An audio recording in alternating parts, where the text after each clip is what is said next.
은혜라는 말이 있습니다. 이 말은 교회에서뿐만 아니라 세상에서도 많이 사용하는 단어입니다. 어렸을 때 자주 보고 듣던 전래 동화에는 은혜라는 단어가 많이 쓰입니다. 은혜 베푼 까치 이야기 아시나요? 이 전래 동화는 까치에게 은혜를 베풀어 준 선비에게 까치가 은혜를 다시 갚아주는 이야기입니다. 그래서 다른 사람에게 은혜를 베풀면 나에게도 은혜가 돌아온다는 교훈을 담고 있습니다. 이렇듯 이 은혜라는 말은 서로 갚고 베푸는 것으로 많이 쓰이는 말입니다. 우리도 은혜라는 말을 많이 사용하고 찬양의 가사에도 많이 나옵니다. 우리가 생각하는 이 은혜의 개념은 동화에 나오는 은혜의 개념과는 다릅니다. 특별히 성경에서 말하는 이 은혜는 하나님이 사람에게 전적으로 베풀어 준 것으로 쓰입니다. 성경이 말하는 은혜는 사람이 하나님께 보답해야 하는 개념이 아닙니다. 성경이 말하는 은혜는 하나님이 사람을 향해서 아무 조건 없이 베풀어 준 것을 말합니다.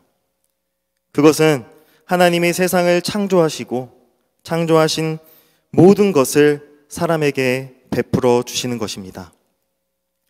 우리는 어떤 조건으로 인해 따뜻한 햇빛이나 상쾌한 공기 그리고 시원한 바람들을 누리는 것이 아닙니다. 하나님이 만들어주신 은혜로 조건 없이 이 모든 것을 세상 모든 사람들이 누립니다. 이것은 성경이 말하는 일반적인 은혜입니다. 이 일반적이라는 말은 모든 사람에게 베풀어진다는 말입니다. 하지만 이 은혜라는 말은 또 성경에서 조금은 더 구체적이고 특별하게 사용됩니다. 그것은 바로 예수님으로 말미암는 은혜입니다.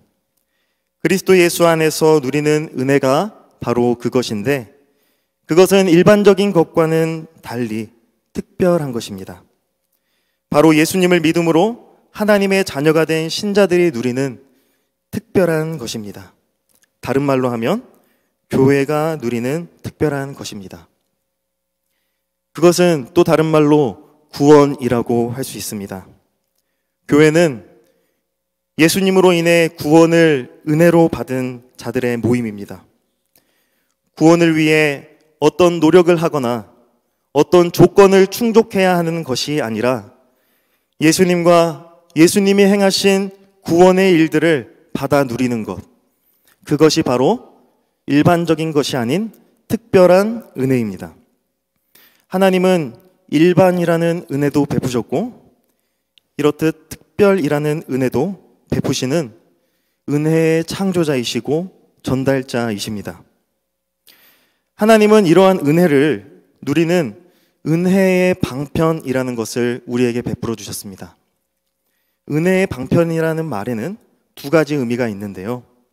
하나는 이 은혜를 받는 길을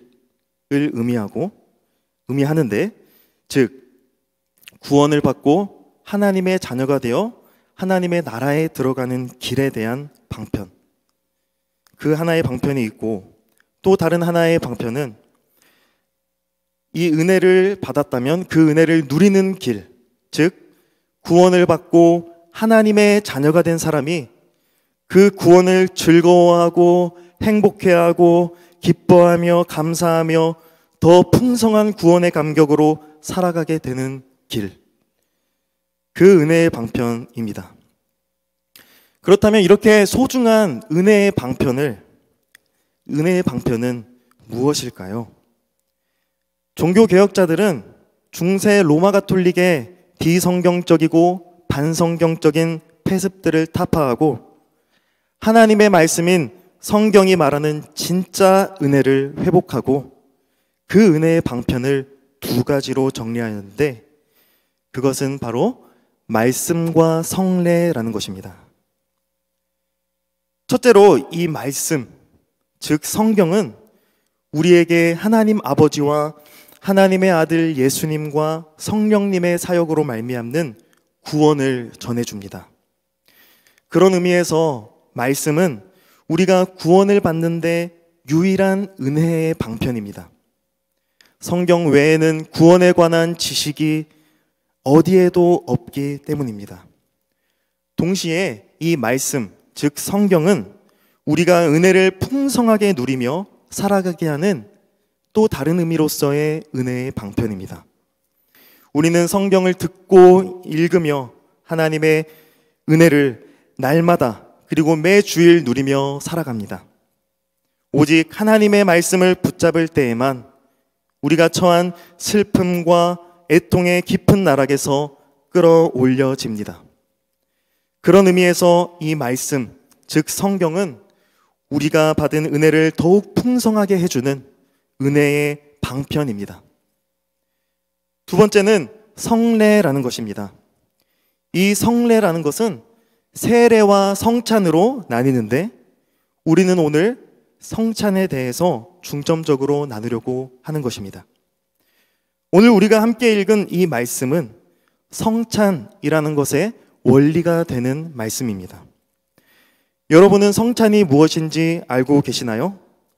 성찬은 단순히 다 함께 일어나서 떡을 먹고 앉았다가 다시 일어나서 포도주스를 마시는 그러한 것이 아닙니다. 오늘 설교의 제목처럼 나를 기념하여 이를 행하라 명령하신 예수님의 말씀에 순종하는 것이 성찬입니다. 그런 점에서 이 성찬이 얼마나 중요한지를 오늘 말씀을 통해 우리가 그 원리와 의미를 깨닫기를 원하고 또 우리가 그러한 원리와 의미를 가지고 성찬에 참여함으로써 큰 은혜를 누리는 우리 모두가 되기를 소망합니다. 이 시간 우리 함께 오늘 말씀을 함께 다시 한번 읽어볼 텐데요. 14절 15절 말씀을 함께 읽겠습니다. 시작. 때가 이름에 예수께서 사도들과 함께 앉으사 이르시되 내가 고난을 받기 전에 너희와 함께 이 유월절 먹기를 원하였노라. 아멘. 이 14절에는 때가 이름에 라고 시작합니다. 여기서 말하는 이 때가 이름에 라는 말은 어떤 일이 이제 일어날 시점이 되었다라는 말입니다. 이제 예수님께서 자신이 이제 고난을 받고 십자가에 달려 죽으셔야 하는 때가 되었다라는 의미입니다. 예수님은 자신이 고난을 받기 전에 제자들과 이 유월절 식사를 나누기를 간절히 원하셨습니다. 왜냐하면 예수님은 제자들에게 이 유월절이 자기 자신으로 인해서 이제 성취되어질 것이라는 것을 알려주셔야만 했기 때문입니다. 즉 예수님의 고난과 죽음은 이 유월절이 성취되어진다는 것을 말씀해 주시기 위함이었습니다. 유월절은 무엇인가요? 이 유월절은 구약에서 하나님이 이스라엘 백성들을 애굽으로부터 구출하신 구원 사건을 의미합니다. 이스라엘 백성들은 유월절을 지킴으로 하나님이 자신들을 애굽에서 구원해 주셨음을 기념했습니다. 우리 이에 대한 말씀으로 출애굽기 12장 27절을 함께 읽어보겠습니다. 시작. 너희는 이르기를 이는 여호와의 유월절 제사라.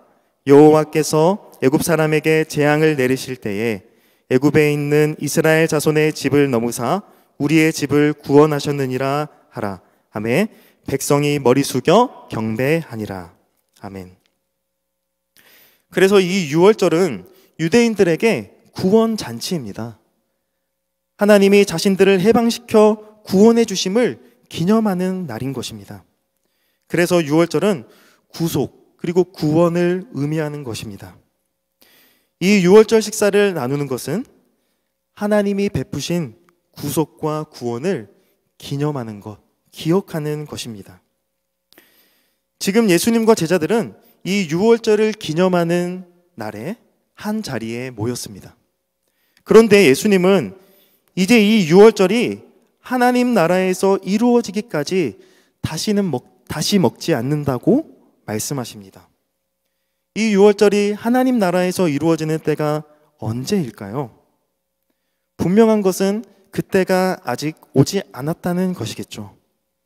하지만 그때가 온다면 예수님은 다시 유월절을 먹을 것이라는 말씀입니다. 그때는 언제일까요? 그때는 바로 예수님께서 십자가에서 달려 죽으시는 때입니다. 예수님이 십자가에 달려 죽으실 때가 바로 유월절이 하나님 나라에서 이루어지는 때입니다. 왜냐하면 이 유월절에는 반드시 유월절 어린 양의 죽음이 필요했기 때문입니다. 유월절은 어린 양의 피가 흘려질 때에 그 효력이 있습니다. 어린 양이 죽임을 당해야만 유월절이 가능하다는 말입니다. 구약 이스라엘 백성들은 유월절 어린 양이 죽어서 흘린 피가 있었기에 애굽으로부터 구출을 받을 수 있었던 것입니다. 즉 유월절이 하나님 나라에서 이루어지는 때는 예수님이 십자가에 달려 죽으시는 때입니다. 예수님이 십자가에 달려 죽으시는 것은 바로 이 유월절을 하나님의 나라에서 이루시는 일입니다. 하나님의 뜻이 이루어지는 것입니다. 구약의 유월절은 예수님의 십자가 죽음을 가리키는 것이었고, 이제는 예수님의 십자가 죽음으로 구약의 유월절이 성취되는 것입니다. 즉 구약의 약속이 예수님으로 말미암아 지켜졌다는 의미입니다. 우리 다음에 이어지는 말씀 17절, 18절, 이 말씀에도 예수님은 동일한 말씀을 하십니다. 우리 함께 읽겠습니다. 시작. 이에 잔을 받으사 감사 기도하시고 이르시되 이것을 갖다가 너희끼리 나누라. 내가 너희에게 이르노니 내가 이제부터 하나님의 나라가 임할 때까지 포도나무에서 난 것을 다시 마시지 아니하리라 하시고. 아멘. 이번에도 예수님은 하나님의 나라가 임할 때까지 포도나무에서 난 것을 마시지 않으신다고 말씀하십니다. 이 말씀 역시도 예수님께서 십자가에서 죽으시기까지는 이 포도 음료를 마시지 않으시겠다는 말씀입니다. 예수님이 죽으실 때 구속이 완성되는 것이며 진정으로 하나님의 나라가 임하는 때이기 때문입니다. 실제로 예수님은 십자가에 달리셨을 때 군인들이 주는 포도주를 마시지 않으셨습니다. 그런데 예수님이 십자가에서 포도주를 마시는 순간이 있습니다. 그것도 예수님 자신이 직접 포도주를 요청하셔서 마시는 순간이 있습니다. 그 순간을 요한이 잘 기록해 놓았는데요. 요한복음 19장 28절 30절 말씀, 우리 함께 한 목소리로 읽겠습니다. 시작. 그 후에 예수께서 모든 일이 이미 이루어진 줄 아시고 성경을 응하게 하려 하사 이르시되 내가 목마르다 하시니 거기 신 포도주가 가득히 담긴 그릇이 있는지라. 사람들이 신 포도주를 적신 해면을 우슬초에 메어 예수의 입에 대니 예수께서 신 포도주를 받으신 후에 이르시되 다 이루었다 하시고 머리를 숙이시니 영혼이 떠나 가시니라. 아멘. 예수님이 죽으시는 이 순간은 바로 하나님의 나라가 이 땅 가운데 임하는 순간이었고, 구약의 모든 예언의 약속들이 예수님의 이 죽으시는 순간으로 말미암아 성취되는 순간이었습니다. 그래서 예수님은 자신이 죽으시는 이 절정의 순간에 하나님의 나라가 임하였다는 선포로서 포도주를 마신 것입니다. 예수님이 유월절 어린 양으로서 죽으신 것은 구약의 예언의 약속을 모두 이루시는 절정의 사건이었고, 그것은 바로 하나님의 나라가 이 땅 가운데 이루어지는 구속의 사건이자 구원의 도래였던 것입니다. 그런데 지금 본문의 시점은 아직 예수님이 고난을 당하기 전이십니다. 예수님은 자신이 당해야 할 고난과 죽음에 앞서 지금 제자들에게 그 의미들을 말씀해 주시는 것입니다. 예수님은 이 식사 자리에서 유월절 성취에 대해 말씀하신 후에 또 하나의 유월절이 아닌 새로운 것을 알려주십니다. 구약에는 유월절이 지켜졌다면 신약에는 예수님이 다 이루실 것이기에 더 이상 유월절을 지킬 필요가 없고 우리는 이제 예수님이 제정해 주신 성찬을 지킵니다.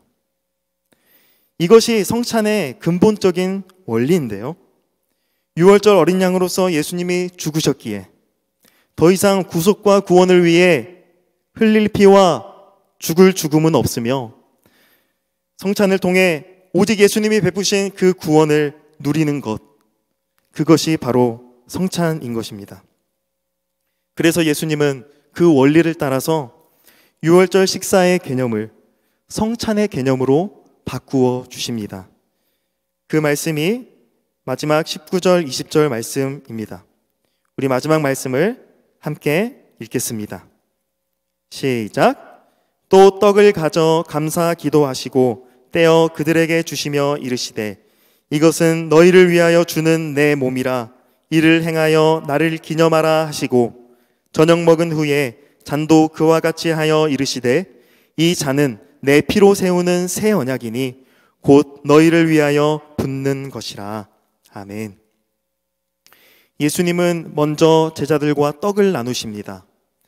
이 떡은 십자가에 달리실 예수님의 몸을 상징합니다. 이 떡을 나누는 것은 예수님이 십자가에 내어주신 예수님의 몸을 받아 누리는 것입니다. 죄로 인해 죽어야 할 우리를 위해 예수님은 자기의 몸을 십자가에 내어주셨습니다. 예수님은 십자가에 내어주실 자기의 몸을 제자들이 식사 때마다 나누는 이 떡의 상징을 담아 나누어 주신 것입니다. 그리고 나를 기념하여 이것을 행하라 라고 말씀하십니다. 이 말씀은 떡 나눔을 단지 지금 이 순간에만 끝내는 것이 아니라 앞으로 계속해서 함께 떡을 나누라는 말씀입니다. 그런데 단지 떡을 나누는 행위가 중요한 것이 아니라 예수님을 기억하고 기념하는 것이 중요합니다. 예수님께서 나를 위해 십자가에 자기 몸을 내어주셨다는 것을 믿음으로 떡을 나누는 것입니다. 이것은 교회의 기초가 됩니다. 교회가 교회될 수 있는 것은 다름 아닌 예수님이 자기 몸을 내어주셔서 죽으심 때문이라는 것입니다. 그래서 교회는 떡 나눔을 하며 예수님이 자기 몸을 내어주신 것이 교회의 존재 이유라는 그러한 것을 계속해서 기억해야 하는 것입니다. 그리고 예수님은 떡을 함께 나눈 뒤에 잔을 나누십니다. 이 잔은 예수님이 십자가에서 흘리실 피를 상징합니다. 이와 함께 예수님은 중요한 말씀을 하시는데요. 바로 이 잔이 예수님의 피로 세우는 새 언약이라는 말씀입니다. 새 것이 있다는 말은 옛 것이 있었다는 말이겠죠. 여기서 예수님이 자기 피로 세우시는 새 언약이라는 의미는 구체적으로 중요한 의미를 갖습니다.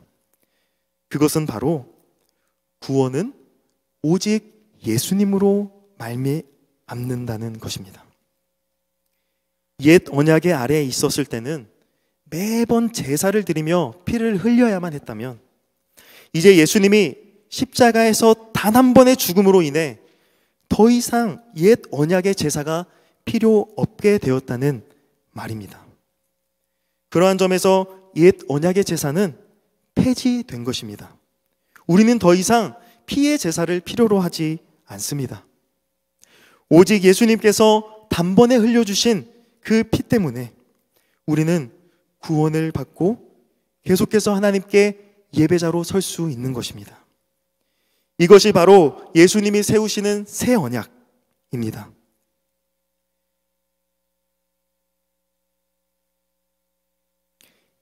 이에 대해서 히브리서 기자는 다음과 같이 고백하는데 우리 히브리서 9장 14절 15절 말씀 함께 읽겠습니다. 시작. 하물며 영원하신 성령으로 말미암아 흠없는 자기를 하나님께 드린 그리스도의 피가 어찌 너희 양심을 죽은 행실에서 깨끗하게 하고 살아계신 하나님을 섬기게 하지 못하겠느냐. 이로 말미암아 그는 새 언약의 중보자시니 이는 첫 언약 때에 범한 죄에서 속량하려고 죽으사 부르심을 입은 자로 하여금 영원한 기업의 약속을 얻게 하려 하심이라. 아멘. 그리고 이어서 10장 17절 18절에서 이를 더욱 확실하게 선포합니다. 제가 읽겠습니다. 또 그들의 죄와 그들의 불법을 내가 다시 기억하지 아니하리라 하셨으니 이것들을 사하셨은즉 다시 죄를 위하여 제사 드릴 것이 없느니라. 아멘. 그래서 우리가 성찬식을 하며 예수님의 몸과 피를 상징하는 이 떡과 잔을 먹고 마시는 것은 오직 나의 구원이 예수님의 죽으심으로 다 이루어졌다라는 것을 믿음으로 받아 누리는 것입니다. 예수님이 십자가에서 죽으실 때 다 이루셨다고 선언하신 것은 이제 우리가 구원을 위해 이루어야 할 것이 일도 남아있지 않다는 말입니다. 예수님이 우리의 구원을 위해 모든 것을 다 이루어 주셨다는 이 말씀이야말로 참된 복음이 아니겠습니까? 복음이란 내가 무엇을 행해서 얻을 수 있는 것이 아니라 외부로부터 나에게 들려지는 복된 소식이 아니겠습니까? 예수님께서 나를 위해 십자가에 자기의 몸을 내어주시고 피 흘리심으로 죽으신 것, 그리고 예수님이 다 이루신 그 구원을 나의 구원이라 말씀해 주시고 들려주시고 그 구원에 참여하게 해주시는 것, 이것이 은혜의 복음이 아닐까요? 종교개혁자 존 칼빈은 현재 개신교의 모든 성경적 교리들의 모판이 되는 기독교 강요라는 그의 책의 사권 17장 3절에서 6월절 어린 양이 되신 예수 그리스도와의 연합을 풍성히 누리는 성찬에 대해 다음과 같은 말을 했습니다. 마치 떡이 우리 몸에 생명을 자라게 하고 유지하고 보존하게 해주듯이 그리스도의 몸은 우리의 영혼을 힘있게 하고 살게 한다. 마치 포도즙이 우리의 몸에 유익을 주듯이 그리스도의 피는 영적으로 우리를 자라게 하고 새롭게 하고 강건하게 하고 즐겁게 한다. 사랑하는 하나님의 자녀된 여러분, 오늘 성찬에 대한 주님의 말씀을 정리하고 우리에게 적용해보고자 합니다. 이 성찬의 원리는 구약의 유월절이었습니다. 유월절은 하나님이 이스라엘 백성들을 애굽에서 구원해 주신 사건이었습니다. 유월절 어린 양의 죽음과 흘린 피 때문에 구원을 받을 수 있었습니다. 그 구원의 사건은 이제 예수님으로 인해 성취되고 완성되었습니다. 예수님은 유월절 어린 양과 같이 십자가에 자기 몸을 내어주시고 자기 피를 부으셨습니다. 예수님이 자기 자신을 희생제물로 내어주셔서 우리의 구원을 다 이루어 주셨습니다. 그래서 우리는 더 이상 유월절이 필요 없고 예수님이 제정해 주신 성찬을 지킵니다. 우리는 떡을 먹으며 예수님이 우리의 구원을 위해 찢기신 몸을 기억하고, 우리는 잔을 마시며 예수님이 우리의 구원을 위해 흘리신 피를 기억합니다. 이 성찬에 참여함으로 우리는 예수님께서 우리의 구원을 다 이루어 주셨다는 것을 믿음으로 받습니다.